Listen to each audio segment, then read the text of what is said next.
Hare Krishna. Anxiety is caused more by inner instability than by outer uncertainty.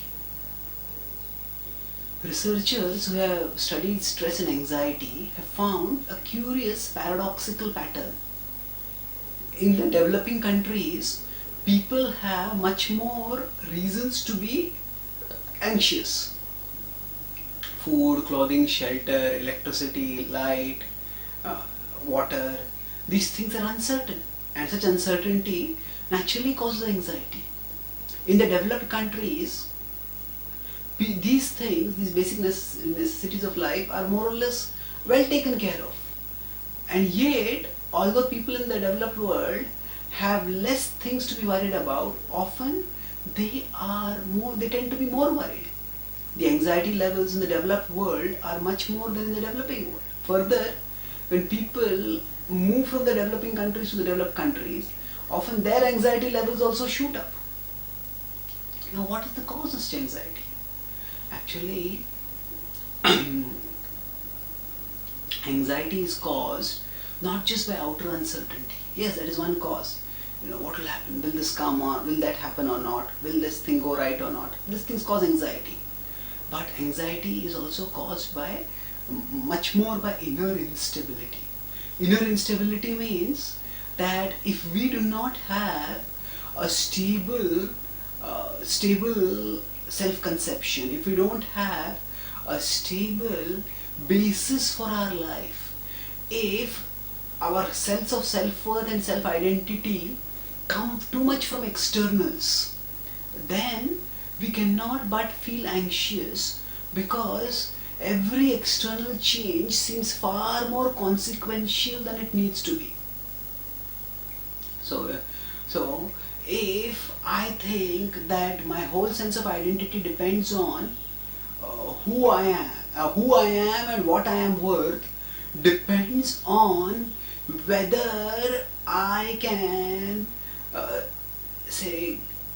win this lottery, or I can win this game, or I can purchase this car, or I can get this promotion, or I can get this particular girl or boy, whatever.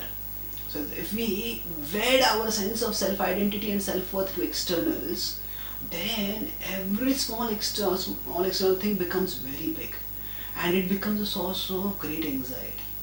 But if we have a stable sense of self-identity, then we don't get so worked up by externals and by external ups and downs. So now in the developed countries in general, they tend to be more materialistic, and because of that, there is one's self-conception largely comes from one's material assets, and that's why it's very difficult for people to stay peaceful when the material things go up and down. Whereas in the developing countries, quite often, because material things don't work, people don't have high expectations of material things, and they have settled to gaining some sort of security from within, some sort of stability from within. And especially when there is a spiritual culture, which is still there in at least some of the developing countries, then that spiritual culture, that connection, that understanding that there is something higher within me, there is something higher to my life, that also brings a sense of stability. The Bhagavad Gita increases the sense of stability manifold by giving us a clear conception of our inner world. It helps us understand that we at our core are souls, and as souls, we are actually having an eternal relationship with Krishna, who is the supreme shelter, who is the rock who never changes. And by connecting with him, we can get great stability. That no matter what we gain or what we lose in the outer world, our inner connection with Krishna can always give us stability. In the Bhagavad Gita, Krishna states that how the obsession with the external causes great worry, lifelong worry and unlimited worry. Chintam parimeyam cha pralayantam upashritah kamopabhoga parama etavaditi nishchitah. In 16.11, Krishna said, Chintam aparimeyam cha. Chinta is anxiety. Aparimeyam, immeasurable anxiety comes up. Why? Pralayantam upashritaha, till the moment of death. What? Kama upabhog parama. Kama upabhog, because of the desire to enjoy worldly objects. Etavaditi nishchitaha, those who think that this is the way to enjoyment and there is no other way to enjoyment, those who are certain like this, the Prabhupada translate that they consider material enjoyment, sense gratification to be the prime necessity of life.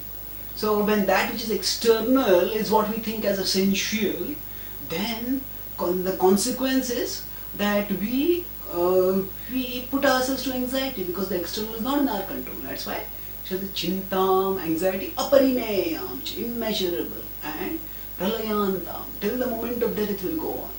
And if you want to become free from anxiety, rather than laboring under the misconception that external things are the source of pleasure, we can educate ourselves spiritually and elevate our consciousness, and by realizing our spiritual identity, by relishing our spiritual connection with Krishna, gain the inner stability that will be the most effective counter to anxiety. Thank you. Hare Krishna.